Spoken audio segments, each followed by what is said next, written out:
everyone. Welcome to another episode of Bamboo and Biltong. John van Zyl and I are here, and today we have somebody very special with us. We have Colonel Louis Bass with us. Colonel Bass has had a 42-year career in the South African military that spanned both the SADF and SANDF eras.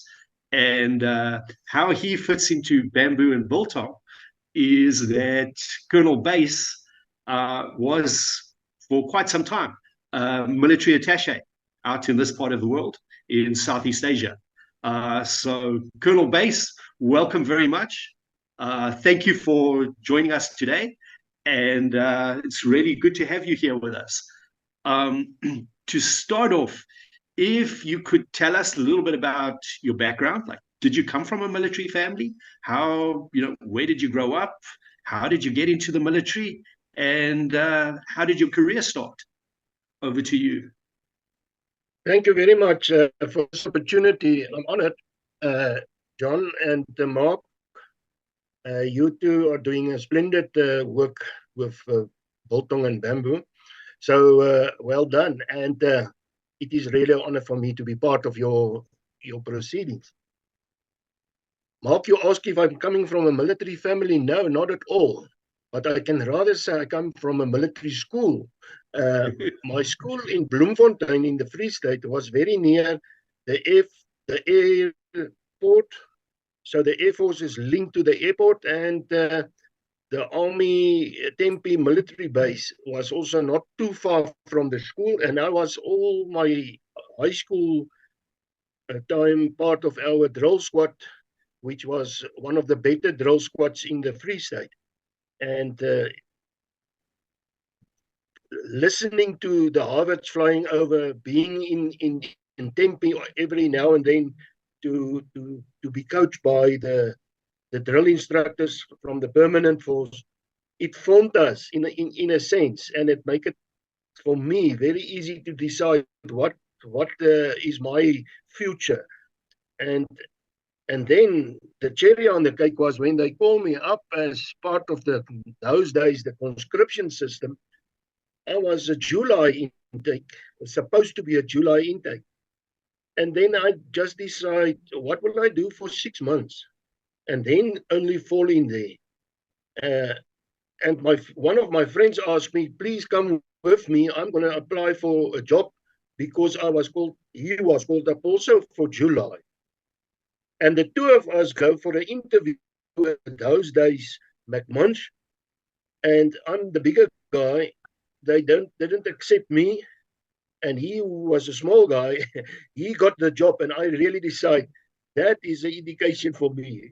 If food people don't want me, no other job will want me. So the next day I was going to the recruiting office in the town, and I find out what is needed. And that evening I sit down with my father, and he signed a letter at the end of the evening. And the next day I was at the recruiting office again, and I joined permanent force.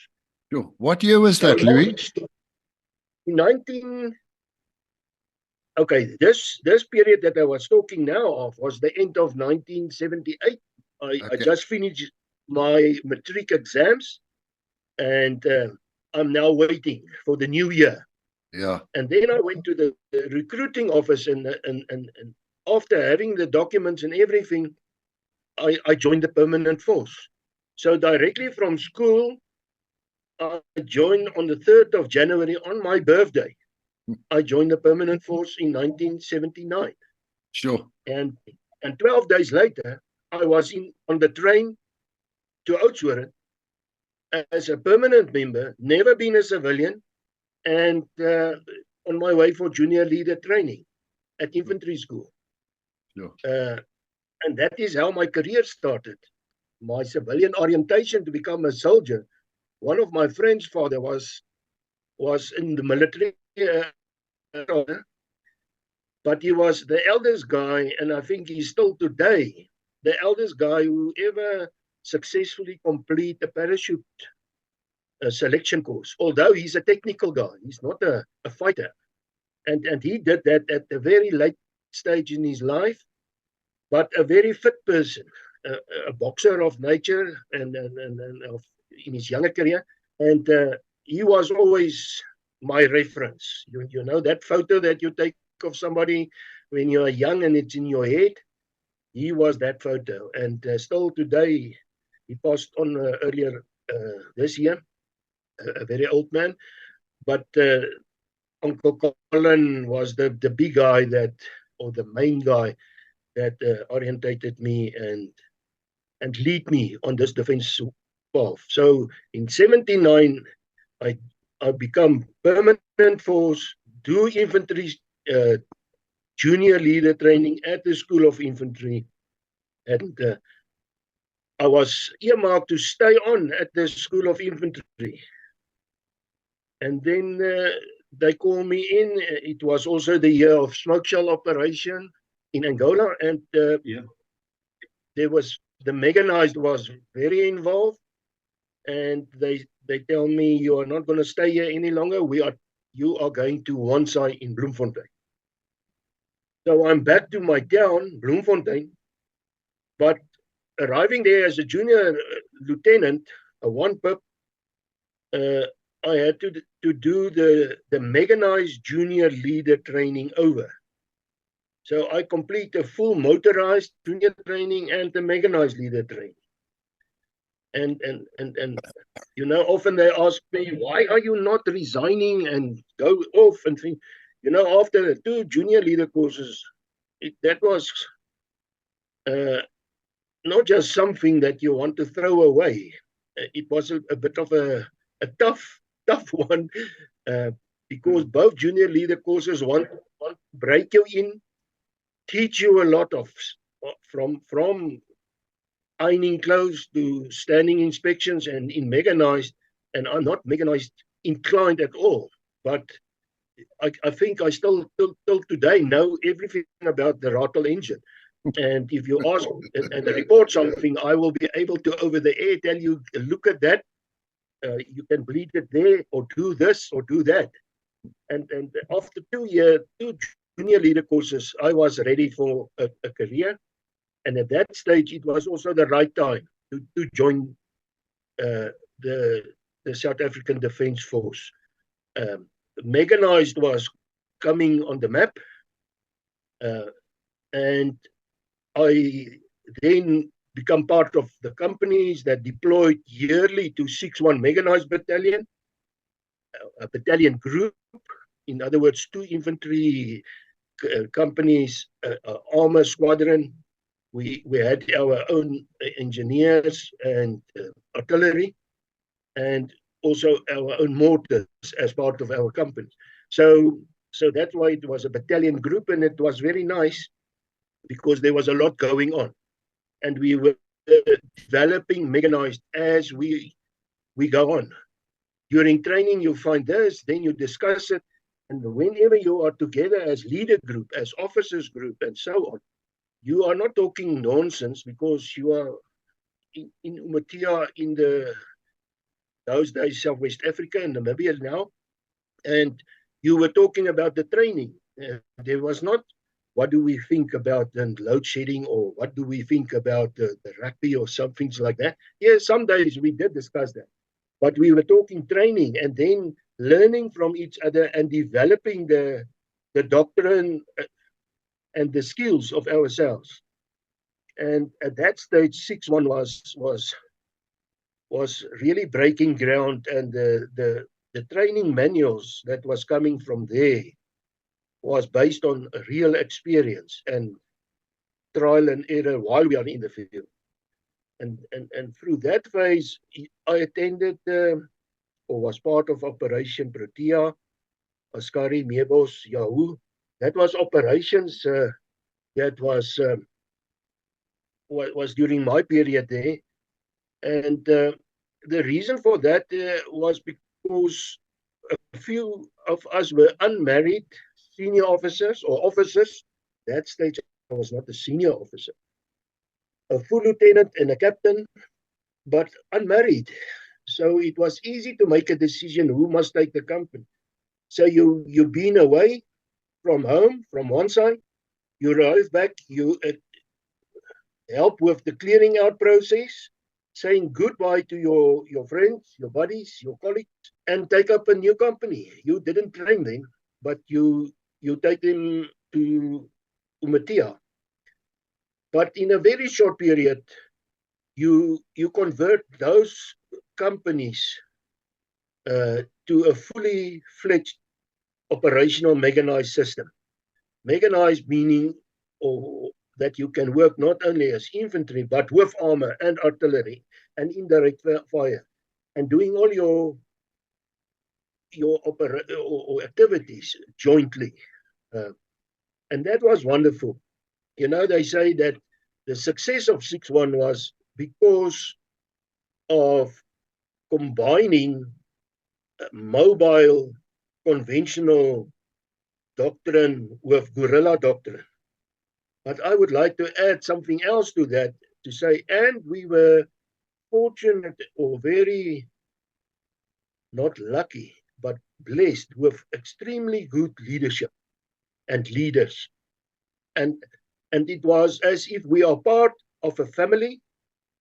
There was never ever conflict between the leader group and even amongst the troops. Yes, the subunits did play uh, volleyball and rugby and soccer against each other and tug of war, but that was all of part of building a strong team.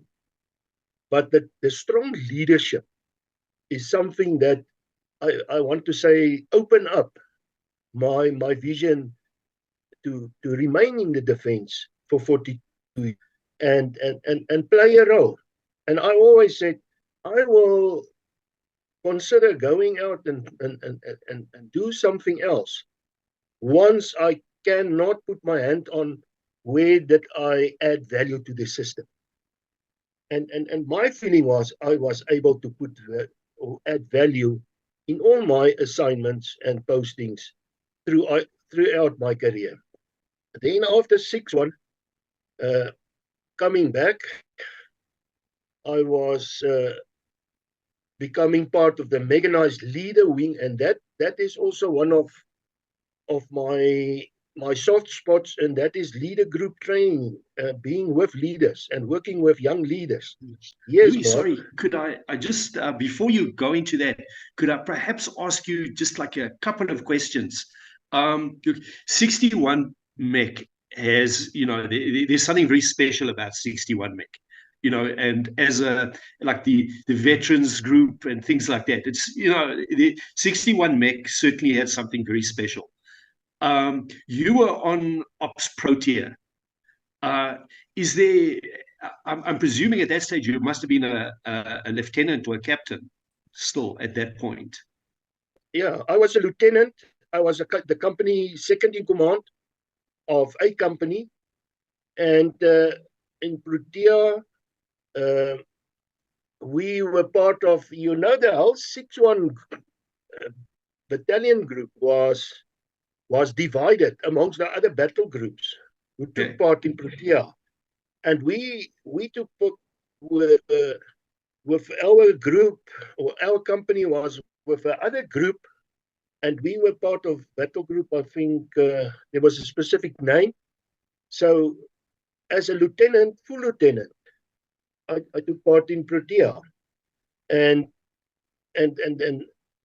you mentioned the veterans group. Or part of that I would like to mention. It is a decision made, and it's part of a battle plan.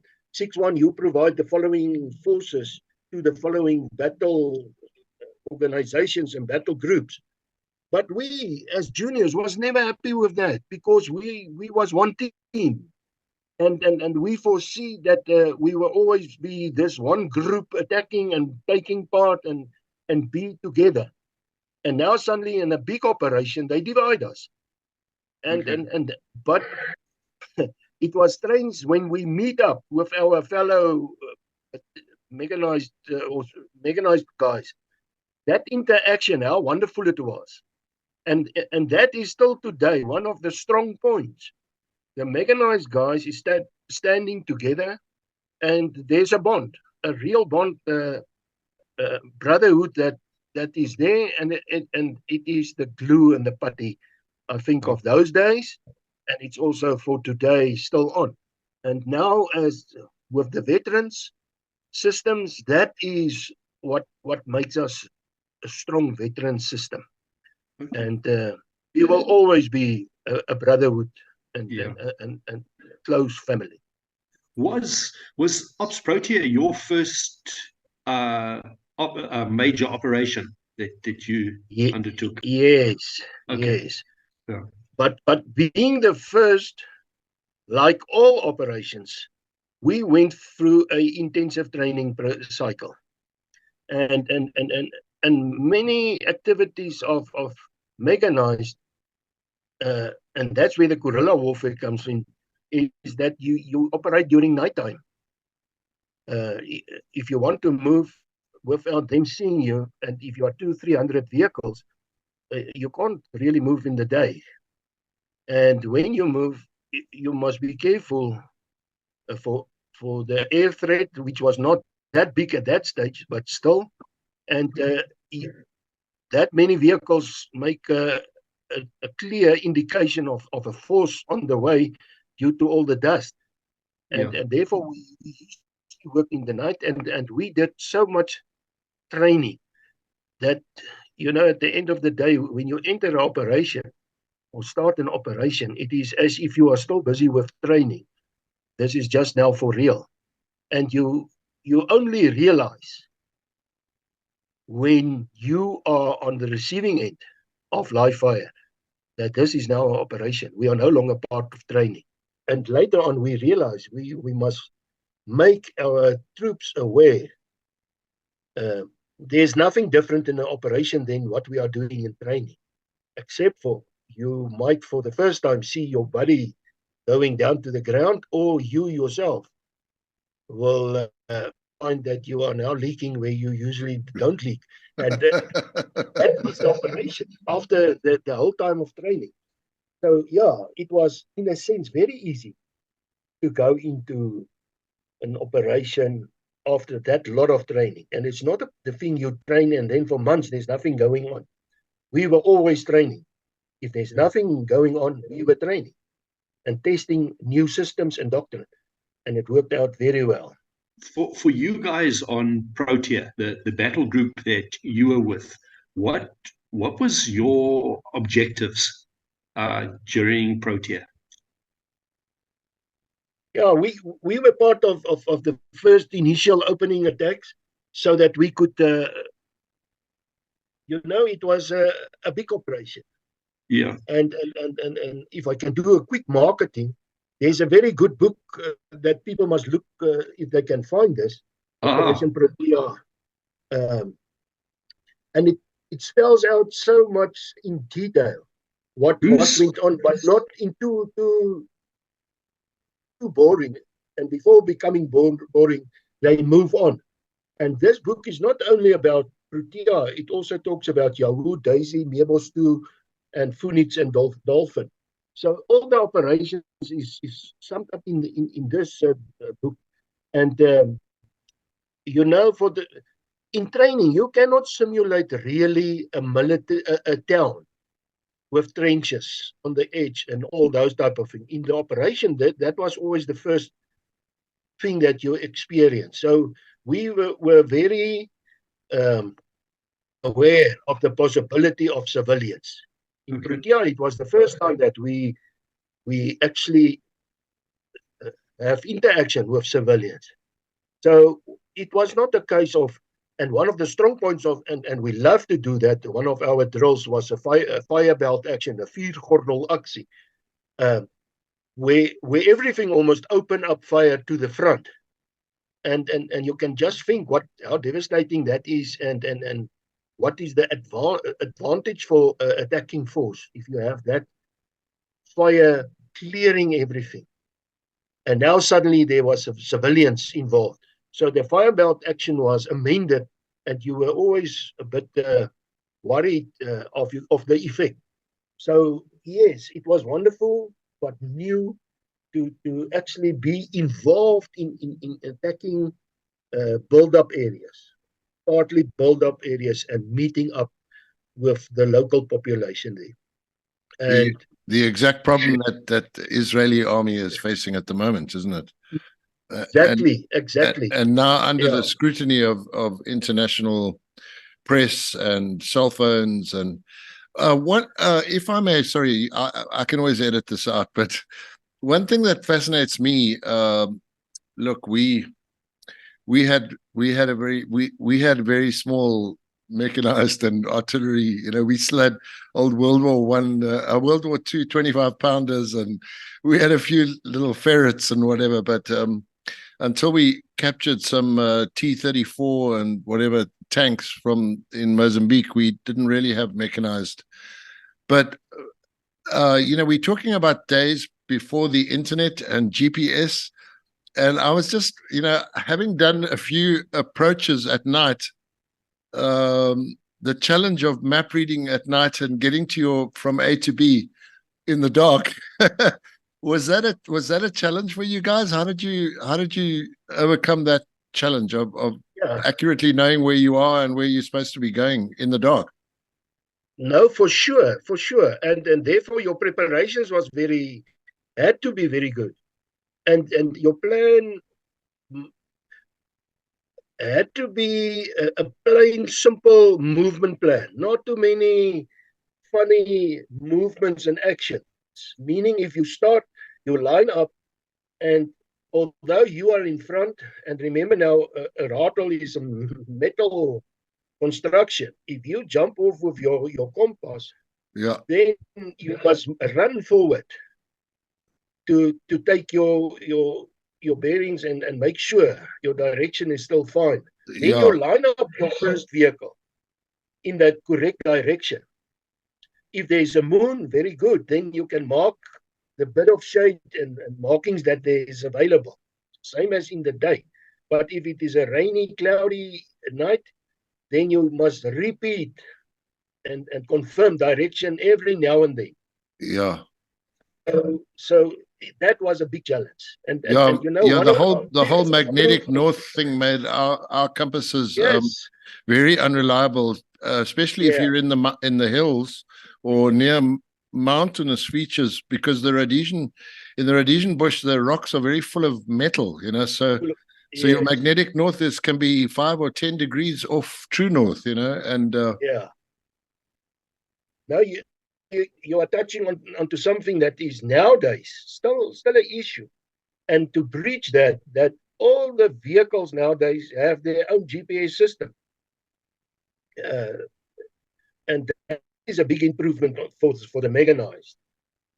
Uh, the whole group was depending on the navigation team. And if we moved during daytime, the Air Force was always there to assist us and to say, listen, as far as we can see, you are now too far to the north or the south or whatever the case. And they could guide us in. And that helped a lot. But yeah, today, and it's coming from that those days that our vehicles is now fitted with better navigation systems. mm.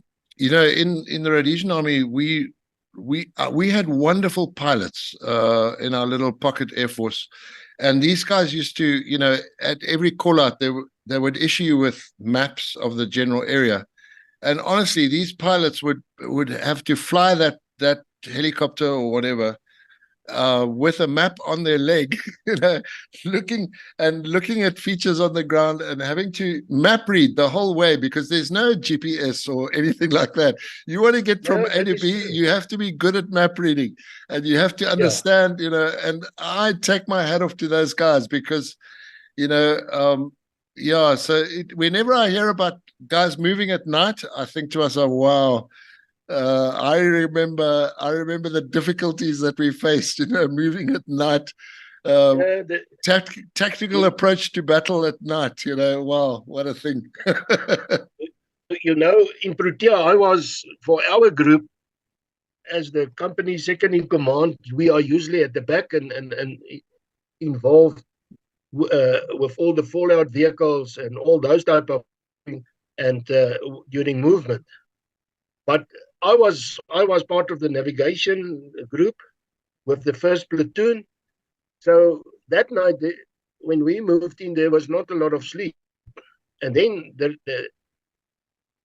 when we realized we are now in Angola, there was also no sleep. And that is one of the things that leader group must be aware of. You must pace yourself. You can't stay awake 3-4 days. And not if you are part of a battle plan where your group is committed for a specific objective. And So timings. when to sleep and not to sleep and all that. But that's also part of being a team. Your crew, uh, they will somewhere tell you, listen, I think you can sleep now. It's just movement, and we are now behind everything. So try and sleep a bit. And in a command rattle vehicle, luckily we have 2 chairs at the back, of which dedicated one on the left side is for the commander. So then you can sit in your chair with your headsets and everything on, so you can still monitor, but you can also try and get a nap. The poor troops who was 12 and 10 in the vehicle, I think the moment that the doors closed, they start sleeping. And it was not strange for a section to see them sleeping with the head on the shoulder of somebody, or his head on the lap of a body. So, but sleep was a challenge, or to rest properly is a challenge. And yeah, what is interesting about mechanized and still today, I like to tell this, because when we move as in columns and in battle order, you will hardly ever find a mechanized soldier getting off his vehicle. Uh, the doors open, but nobody is getting out. They are getting on top. Even if you want just to relieve yourself then you stand on the side and you do your thing. Only number two pushes you to the ground. So we, as mechanized guys, hardly ever step out of the vehicle if it is not part of a command to step out and to attack. And just walking around on the ground was not for mechanized guys. But in the evenings, when we were grouped in our lager areas, then we deacon like normal infantry soldiers. And in the beginning, it was part of, you must check that the troops is making good provision for a possible attack during nighttime.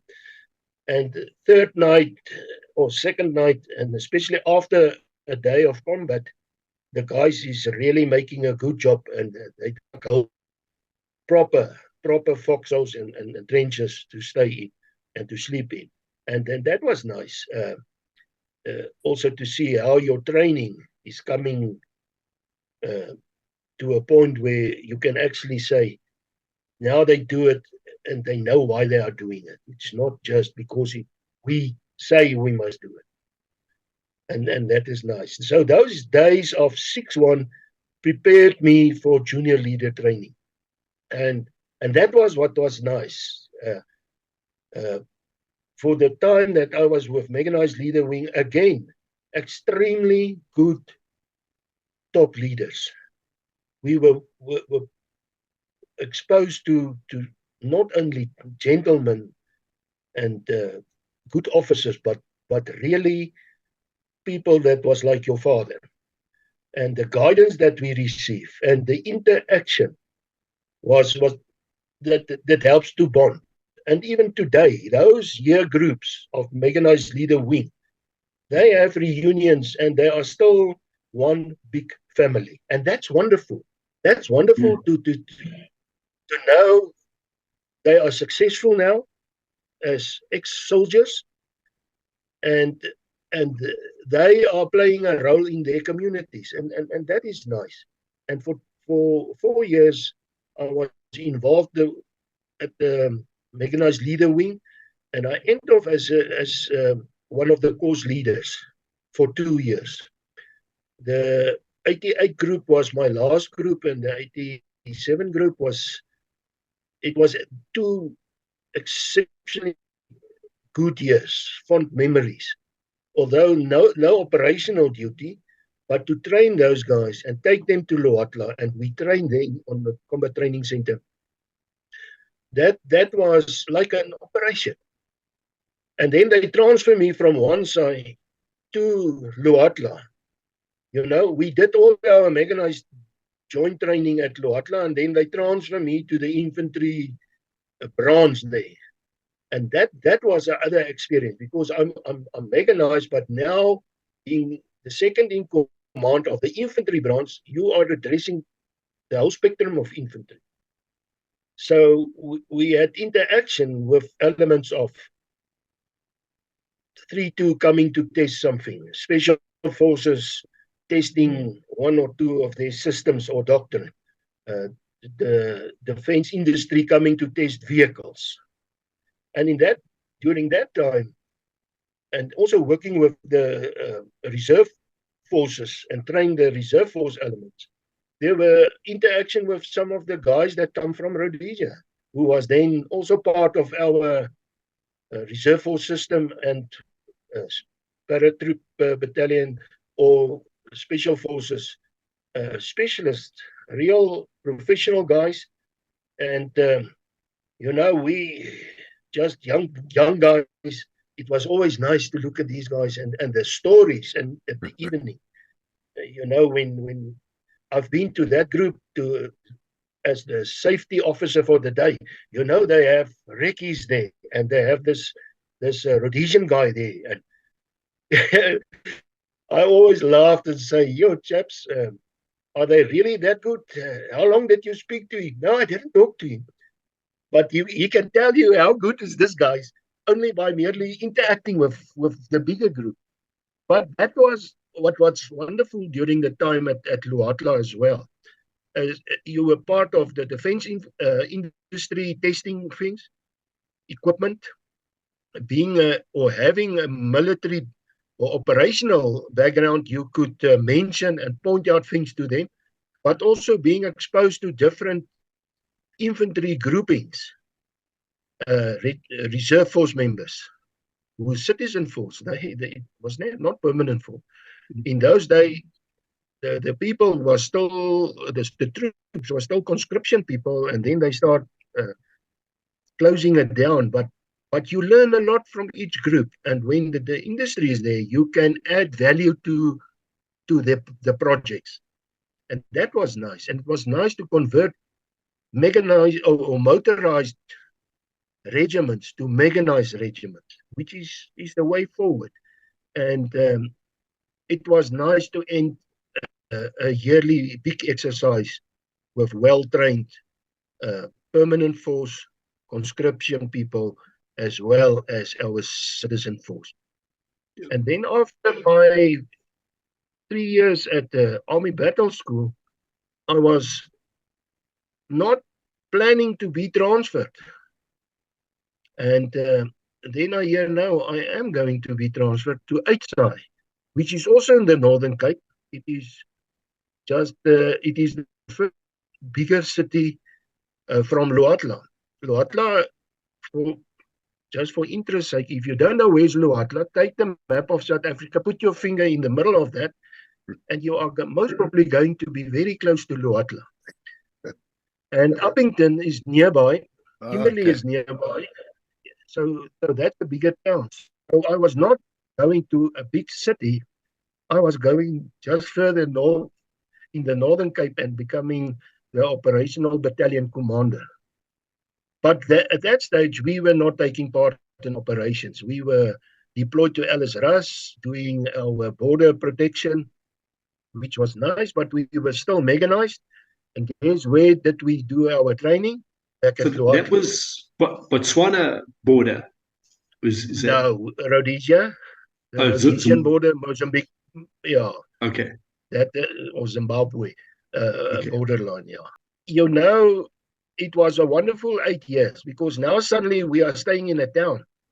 Previously at Luatla, we were staying on the military base. And I was there for becoming later the second in command of HI and then the officer commanding of HI. Yeah. Were you married at this point, Louis? Yeah, I married when before we went to Luatla. Okay. In my last year at one side at the mechanized leader wing, as I was married, and so yes, I was luckily to have my wife with me at Luatla, and although we were there and we presented very big uh, demonstrations and activities, my wife never attended those things. Only when we were attaches,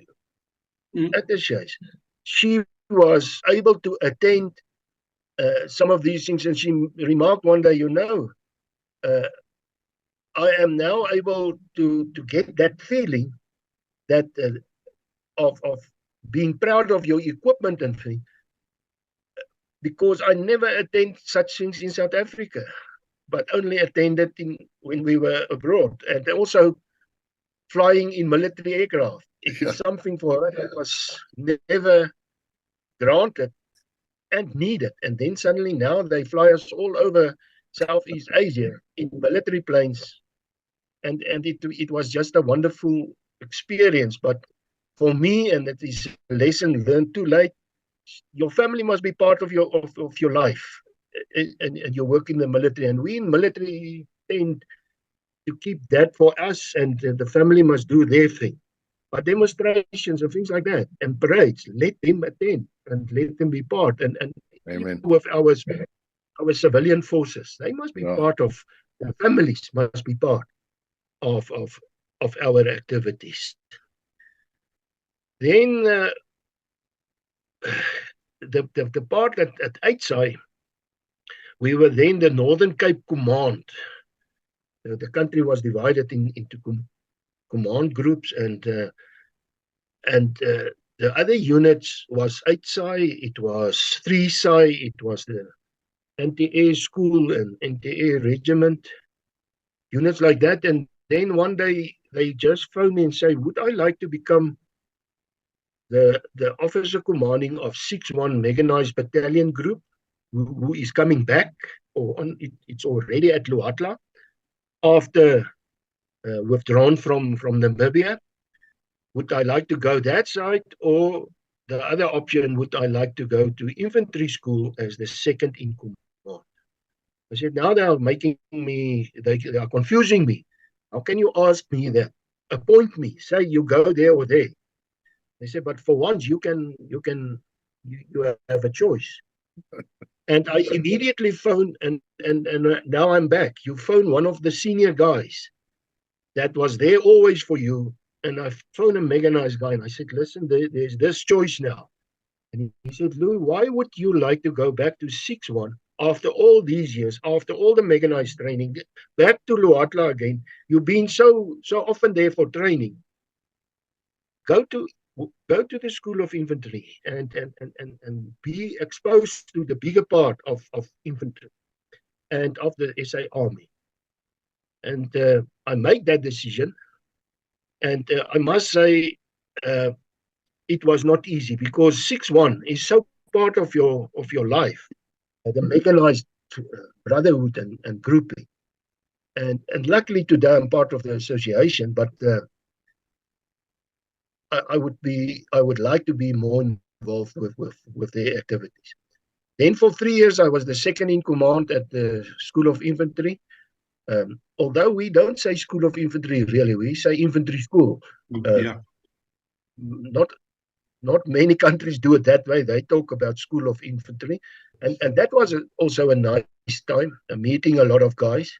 And that was after the integration. So we started with a total new training approach, because now we are an integrated defense system, army, and we are training conventional doctrine.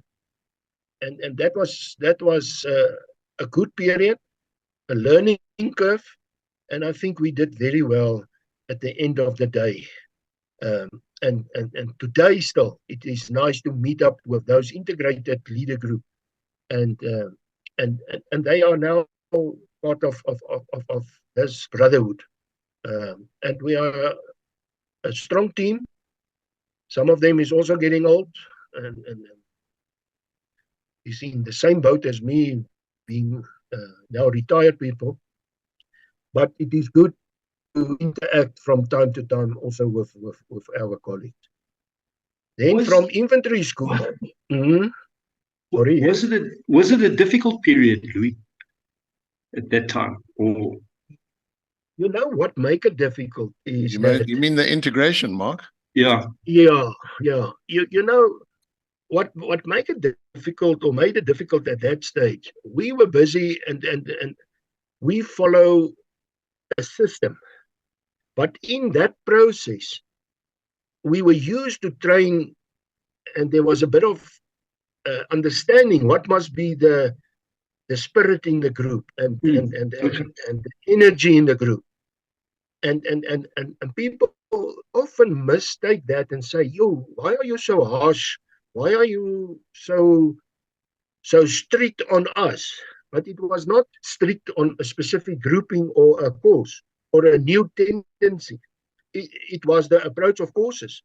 The standard was high, and it was a busy time. You are not on a course and you sit around and you don't work. You yeah, are on a course for 4 weeks. You work for 4 weeks, and there was no time for sitting around and playing. To get that in everybody's mind, because now suddenly there were people who was now forced to come and do a formal training, and in what we can easily say in the SADF style, but then they feel no, this is discrimination in a sense. Why must we be up so late in the evenings, early in the mornings? Why must we write tests and exams almost daily? Why must I be evaluated? Why must my marks be on a board to say who's first and who's last? All those things change now, but fact is, it was different to what they are used to and what was different to our instructors. But being at the infantry school, you could select your instructors, and the best of the best is there.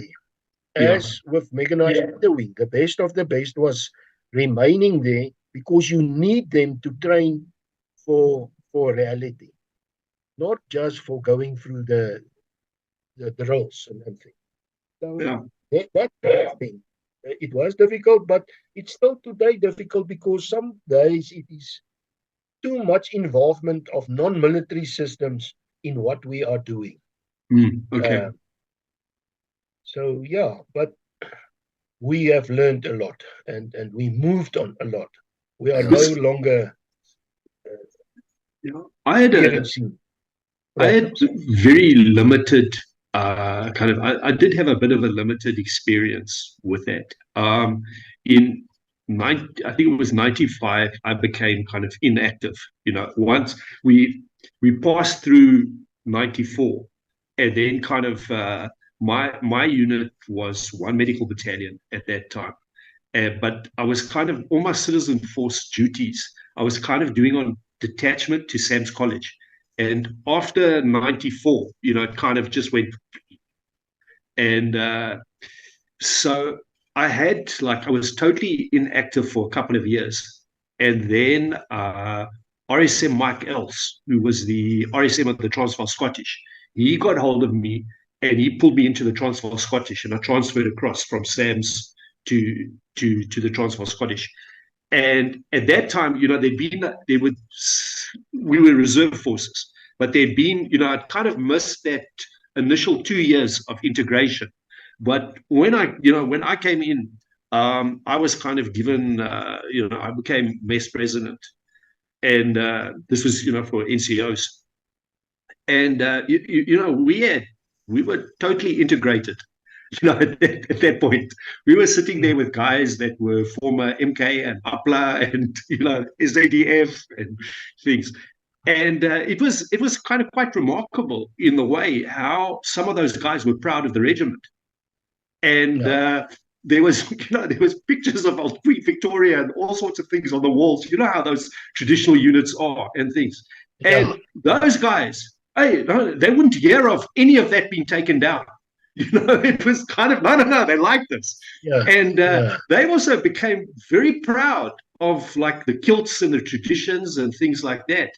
And and then kind of I finished up 2002 and then moved to Taiwan. And I know that things changed afterwards, but in that kind of period of the late 90s, there was actually a pretty good feeling in the Yeah. regiment. And Yeah. the guys, we did get on with each other. It was all right. Yeah. Yeah. John, I would just like to mention, the mechanized leader wing. Uh, we sometimes refer to the Rhodesian forces.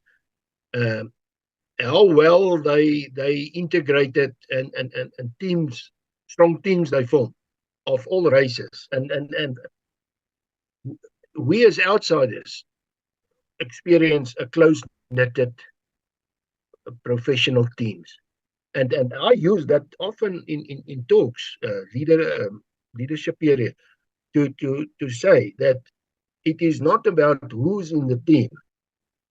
It is about what do you put in the team to become part and stay part of the team. And customs and practices is your building blocks. And you've mentioned it now. The old customs was there.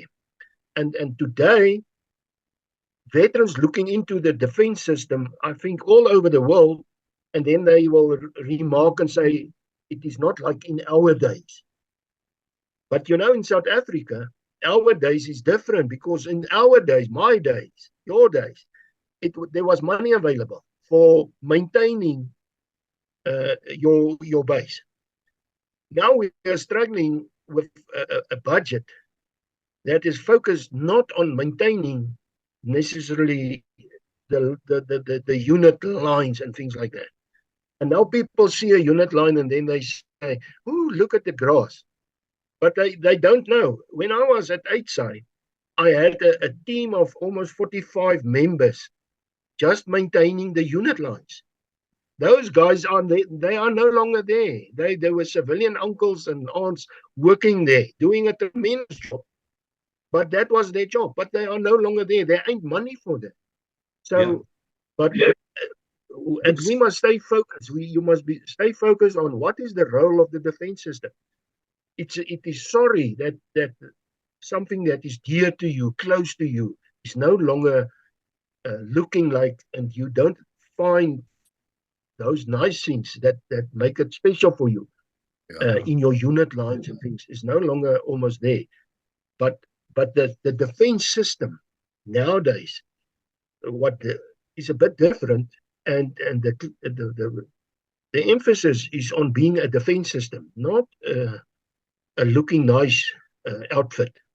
And I think being in Israel now lately and seeing the Israeli defense people, they are also not paying a lot of attention on ceremonial and how the troopies look on the. Did you shave this morning? Yeah. I think when last that you polish your boots? They are not worried about those things. Look, I think it's interesting. In Rhodesia, we officially never had apartheid. We had the Land Tenure Act, which was more designed to protect tribal territories rather than separating cultures. But I was in an all-white unit. I was in the Rhodesian Light Infantry, which became an airborne infantry unit, parachute trained. But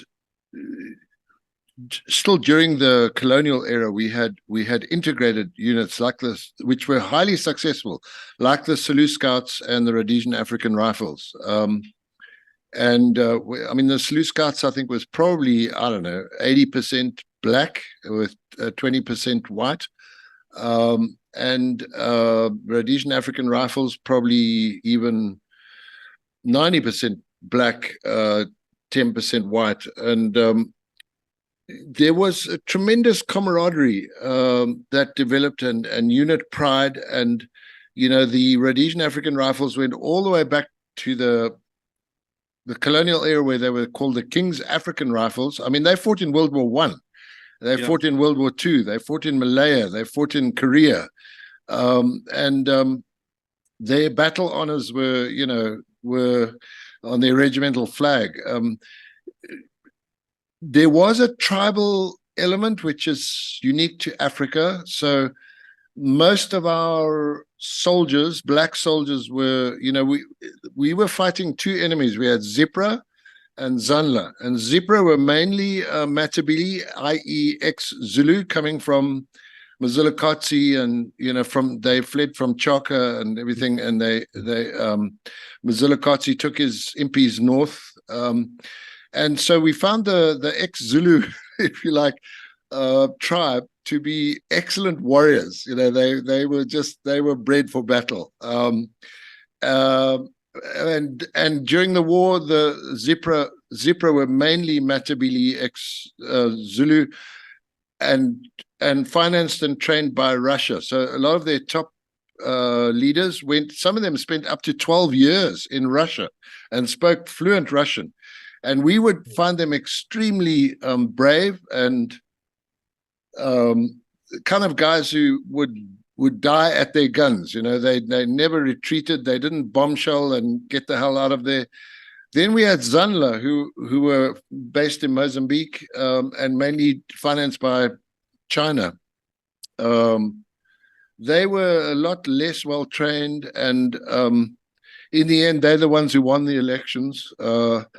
A lot less disciplined, although they did have a special brigades that were trained in North Korea, who were very ruthless and quite well trained. But I find, in terms of brotherhood, we're coming up to November the 11th now, where we will be remembering. I find there is a brotherhood amongst all combat soldiers, regardless of your former alliances. Whether you are a Russian paratrooper or a South African paratrooper or an American paratrooper, there's a brotherhood amongst paratroopers. It's hard to explain. But as a former Rhodesian airborne soldier, we used to get invited to Forty Copper, to the Canopy Club, and I was made an honorary member of the Parabats, the #1 parachute battalion. I still have my Parabat cap and everything, and there's a brotherhood that seems to transcend politics and transcends even former enemies, like I suppose you got in the Royal Air Force, becoming friends with ex-Luftwaffe, guys after World War II. They were both fighter pilots, and they just, there's a brotherhood. It's hard to explain, and it goes beyond politics, and it goes beyond everything else that amongst combat soldiers. My next door neighbor here, where I live in the Philippines, he's 25 years in the U.S. Marine Corps, and the other day I don't know how many tours he did in Afghanistan and Iraq, and we were sitting having a beer, and he's noticed that I smoke. He doesn't smoke, and he said, "I just want you to have this," and he gave me his U.S. Marine Corps zipper lighter, and simply because we both were combat soldiers, and there's a connection, that's hard. That General Sir Brian Horrocks once said, "The front line is a small club," and yeah. John, you must please not take this out, this part. It is so important what we are doing, and now we are in the veteran era, and we are all there for each other.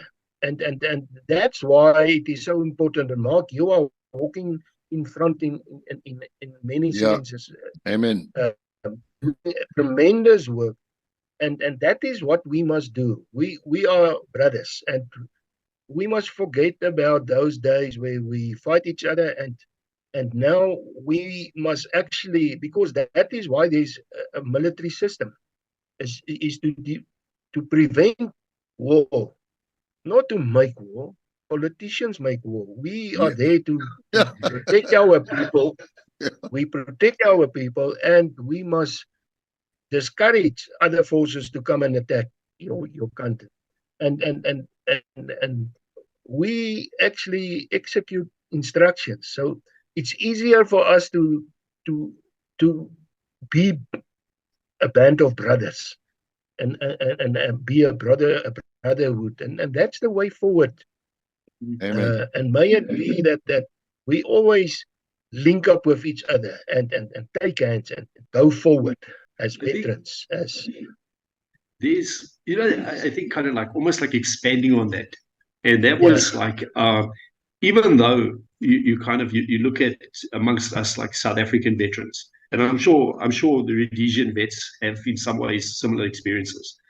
Um, I came in towards the end, like you were kind of like 10 years ahead of me in how things got going.